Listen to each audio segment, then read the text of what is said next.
नमस्कार दोस्तों, मैं हूं आपका दोस्त के बी। तो आज के इस वीडियो में हम रेलवे ग्रुप डी के 7 अक्टूबर 2022 को तीसरे शिफ्ट का जो एग्ज़ाम हुआ है, इसमें पूछे गए प्रश्नों को हम लोग डिस्कस करेंगे।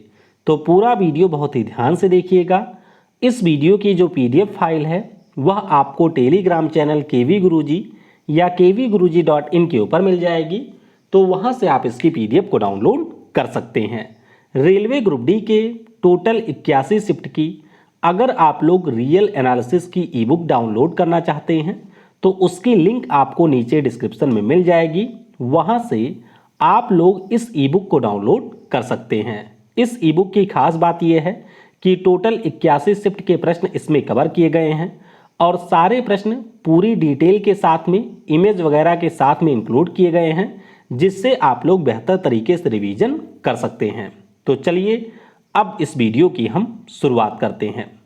तो बायोलॉजी वाले सेक्शन से हम लोग शुरुआत करेंगे। पहला प्रश्न पूछा गया था कि जो हमारा लिटमस पेपर है ये किससे बनता है। तो पहले भी पूछा जा चुका है, आप सभी को ये पता होना चाहिए कि थैलोफाइटा समूह का हमारा एक पौधा होता है जिसका नाम है लाइकेन, और इसी लाइकेन के पौधे से लिटमस पेपर को बनाया जाता है।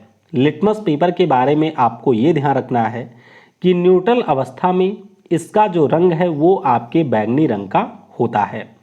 अगला प्रश्न पूछा गया था कि HIV एड्स किसके द्वारा नहीं फैलता है। तो पहले भी इस प्रकार के प्रश्न कई बार पूछे जा चुके हैं। आपको पता होना चाहिए कुछ मिथ के बारे में कि पानी से HIV एड्स नहीं फैलता है। HIV पीड़ित व्यक्ति के पास रहने से आपको एड्स नहीं होता है। अगर कोई मच्छर HIV संक्रमित व्यक्ति को काट लेता है, वह आपको भी काटता है, तो इससे भी HIV नहीं फैलता है। हाथ वगैरह मिलाने से भी HIV नहीं फैलता है। अगला प्रश्न पूछा गया था कि मेंडल के मटर के पौधों के प्रयोग में कितने प्रभावी लक्षण थे। अब इसका एग्जैक्ट मुझे प्रश्न नहीं मिल पाया है। ऑप्शन में शायद 1, 2, 3, 4 ऐसे कुछ दिया गया था। बाकी आपको मेंडल के मटर के एक्सपेरिमेंट के बारे में आपको ये ध्यान रखना है कि मेंडल ने यहाँ पर मटर का पौधा चूज किया था, जिसके टोटल 7 कैरेक्टर के आधार पर इन्होंने अपना प्रयोग किया था। 7 कैरेक्टर से भी प्रश्न पूछे गए हैं, तो आपको ध्यान रखना है स्टेम हाइट, फ्लावर का रंग कैसा है, फ्लावर कहाँ पर आपका उग रहा है, पॉड शेप कैसा है, पॉड का कलर कैसा है, सीड का शेप कैसा है और सीड का कलर कैसा है। ये टोटल 7 कैरेक्टर थे जिसके मटर के पौधों का यूज मेंडल के द्वारा किया गया था। अगला प्रश्न पूछा गया कि बच्चों को गाजर खिलाने से कौन सी समस्या दूर होती है। तो आपको ये पता होगा कि गाजर में विटामिन ए प्रचुर मात्रा में पाया जाता है और विटामिन ए की कमी से रतौंधी नाम का रोग होता है। तो अगर आप लोग बच्चों को गाजर खिलाते हैं तो इससे जो रतौंधी की समस्या है वो आपकी दूर होती है। अगला प्रश्न पूछा गया कि मानव फेफड़ों में जो कुपिका होती है, जिसे आप एल्वेोली भी कहते हैं, तो इसका क्या कार्य होता है। देखिए, अगर हम लोग कुपिका की बात करते हैं तो जब भी हवा आपके नासा द्वार से होकर के हमारे लंग में पहुंचती है तो उसके लिए कुपिकाएं एक सतह उपलब्ध कराती हैं। मुख्य रूप से इनका कार्य हमारे लंग्स में गैसों का विनिमय होता है, यानी कि जो आपकी लाल रुधिर कणिकाएं होती हैं इनमें से यह हीमोग्लोबिन ऑक्सीजन को प्राप्त करता है और इसके अलावा प्लाज्मा में उपस्थित जो कार्बन डाइऑक्साइड होती है वो आपके कुपिका में इंटर करती है। अगला प्रश्न पूछा गया कि किसकी उपस्थिति के कारण जाइलम नाम का जो हमारा ऊतक है ये आपका वाटर प्रूफ होता है। तो ध्यान रखिएगा कि लिग्निन की उपस्थिति के कारण जाइलम नाम का जो हमारा ऊतक है ये आपका वाटर प्रूफ होता है। बाकी अगर हम लोग जाइलम की बात करते हैं तो इसका जो सेल वॉल होता है वो आपके सेलुलोज और लिग्निन से मिल करके बना होता है। अगला प्रश्न पूछा गया कि ऊर्जा के पहले पोषी स्तर में कौन होता है। तो बहुत ही सिंपल सा प्रश्न है। पहले पोषी स्तर में आपको उत्पादक मिलेगा। यहाँ पर आप लोग देख सकते हैं जैसे कि हमारे हरे पादप हो गए। उसके बाद में जो द्वितीयक पोषक स्तर होता है इसमें हमारे शाकाहारी आते हैं। तृतीयक वाले में आपके मांसाहारी आते हैं और चतुर्थ पोषण स्तर में आपको सर्वोपरि मांसाहारी देखने को मिलेंगे।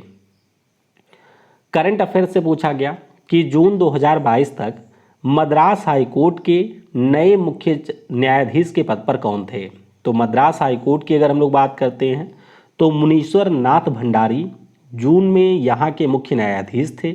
हालांकि अगर हम लोग सितंबर 2022 की बात करते हैं तो सितंबर 2022 में नए मुख्य न्यायाधीश के तौर पर जस्टिस एम दुरई स्वामी की यहाँ पर अपॉइंटमेंट हुई है।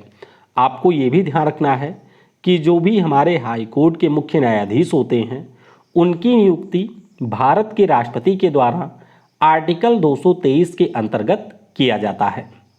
अगला प्रश्न पूछा गया कि वर्ष 2022 में किस देश ने पहली बार मनुष्य में सूअर के हृदय को ट्रांसप्लांट यानी कि प्रत्यारोपण किया था। तो ध्यान रखिएगा, यह जो प्रत्यारोपण है वो अमेरिका में किया गया। अमेरिका में यूनिवर्सिटी ऑफ मैरीलैंड के जो डॉक्टर हैं इनके द्वारा एक मरीज का ऑपरेशन किया गया जिनका नाम डेविड बेनेट सीनियर था और इनके हृदय में आपके सूअर के हृदय को प्रत्यारोपित किया गया था।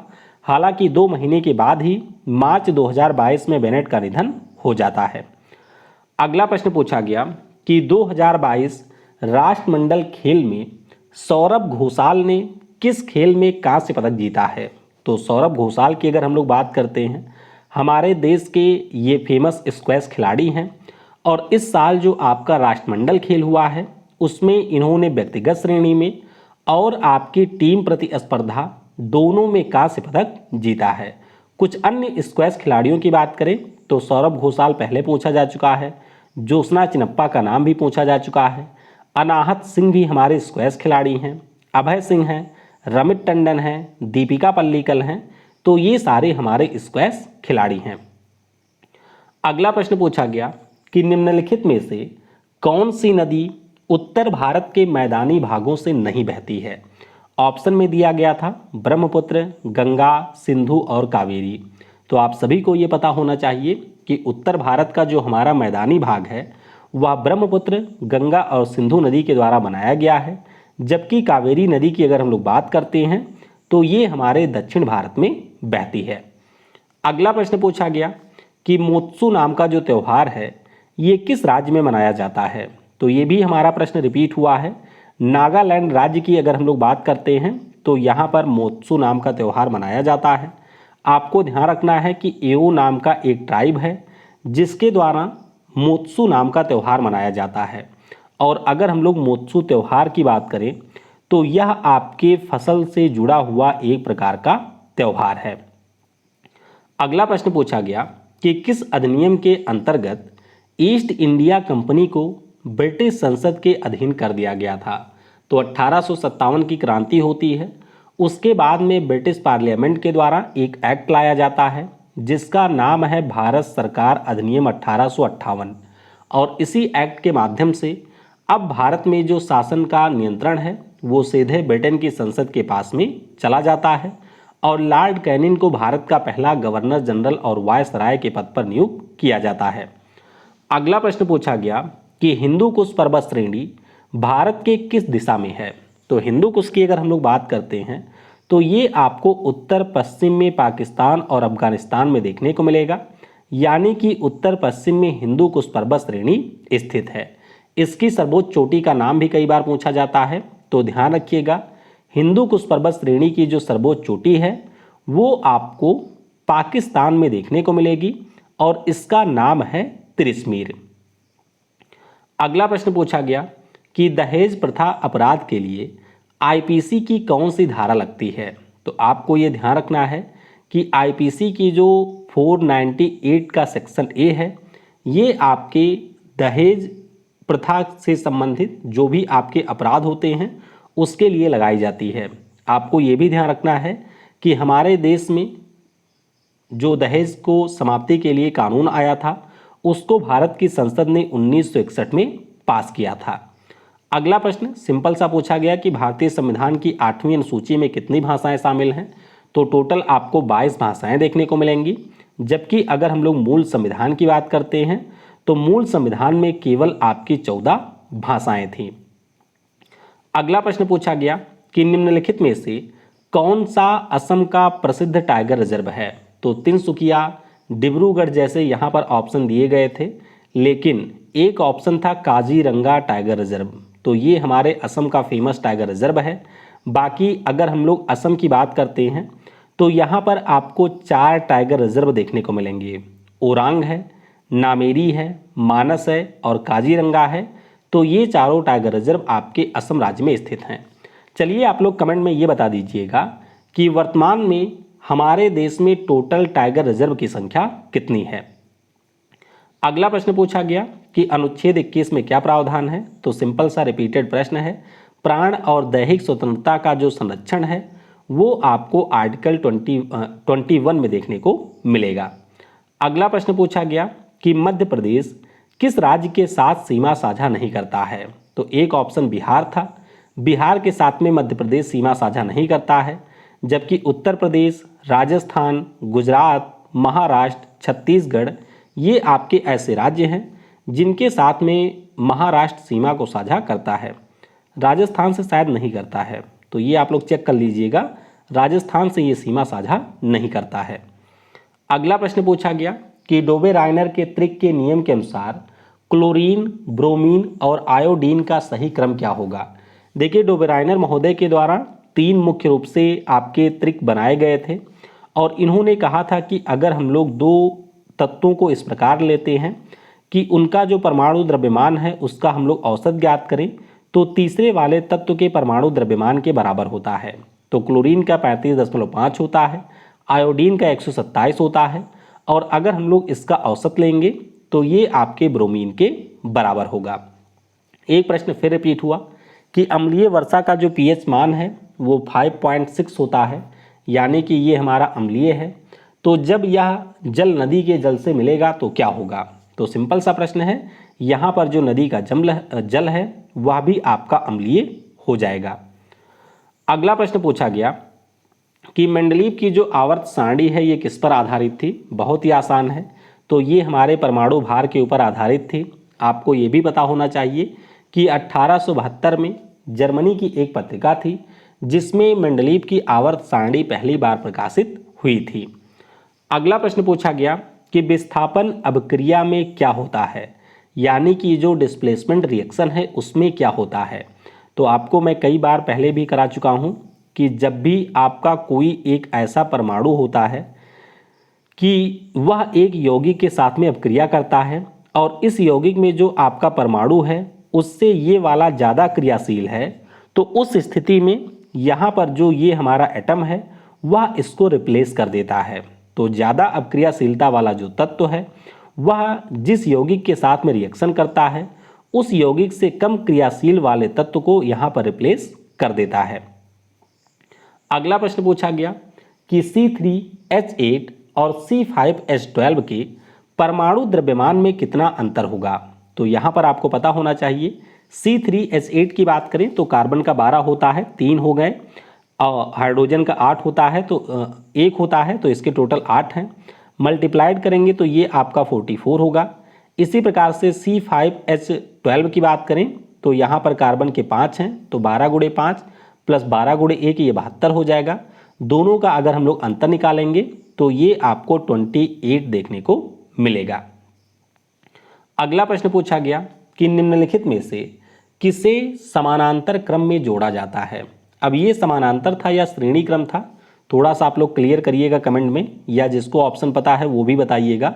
समानांतर क्रम की अगर हम लोग बात करते हैं तो जो भी आपके घरों में झालर या फिर सजावटी लाइट लगाए जाते हैं वो आपके समानांतर क्रम में जोड़े जाते हैं।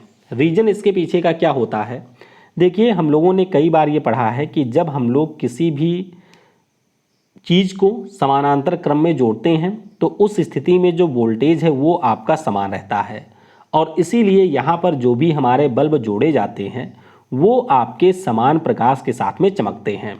जबकि इसका एक सबसे बड़ा फ़ायदा ये होता है कि अगर किसी कारणवश सर्किट में जो आपके सारे बल्ब लगे हैं इनमें से कोई फ्यूज वगैरह हो जाता है तो आपकी सर्किट ब्रेक नहीं होती है, बाकी सारे बल्ब हमारे जलते रहते हैं। जबकि अगर हम लोग इसको श्रेणी क्रम में जोड़ देते हैं तो उस स्थिति में यहाँ पर अगर एक बल्ब फ्यूज होता है तो पूरी सर्किट ही ब्रेक हो जाती है और सारे बल्ब यहाँ पर बंद हो जाते हैं। अगला प्रश्न पूछा गया कि अवतल दर्पण में यदि वस्तु फोकस पर हो तो इसका जो इमेज है वो कहाँ बनेगा। तो सिंपल सा प्रश्न है, अगर आप लोग फोकस के ऊपर कोई ऑब्जेक्ट रखेंगे तो इसकी जो इमेज है वो आपको अनंत पर देखने को मिलेगी। तो जो इमेज फॉर्मेशन होगा वह अनंत पर होगा, वस्तु से काफ़ी बड़ा होगा और यहाँ पर इमेज आपकी उल्टी बनेगी। अगला प्रश्न पूछा गया कि अगर किसी लेंस की क्षमता -6.5 डायोप्टर है तो उसकी फोकस दूरी क्या होगी। ये भी हमारा सिंपल ही है, P = 1/f होता है। तो यहाँ पर F = 1/-6.5 हो जाएगा और यहाँ पर अगर आप लोग इसे सॉल्व करेंगे तो ये वैल्यू आ जाएगी 15.3 सेंटीमीटर। अगला प्रश्न पूछा गया कि अगर वोल्टेज 220 वोल्ट हो और करंट यहाँ पर 2 एम्पियर है तो इस स्थिति में पावर क्या होगा। तो P = VI हो जाएगा, 220 को आप लोग मल्टीप्लाई करेंगे 2 से तो पावर हमारा 440 जूल यहाँ पर हो जाएगा। तो इस प्रकार से जो भी हमको टोटल 32 प्रश्न मिले थे उन सारे प्रश्नों को हमने डिस्कस कर लिया है। इसके अलावा अगर आपको कुछ और प्रश्न याद हैं तो नीचे कमेंट में बता सकते हैं। इसकी जो PDF फाइल शाम तक आपको मिलेगी उसमें मैं उन प्रश्नों को भी इंक्लूड कर दूंगा। वीडियो को समय देने के लिए आप सभी को बहुत बहुत धन्यवाद। Thanks for watching. जय हिंद, जय भारत।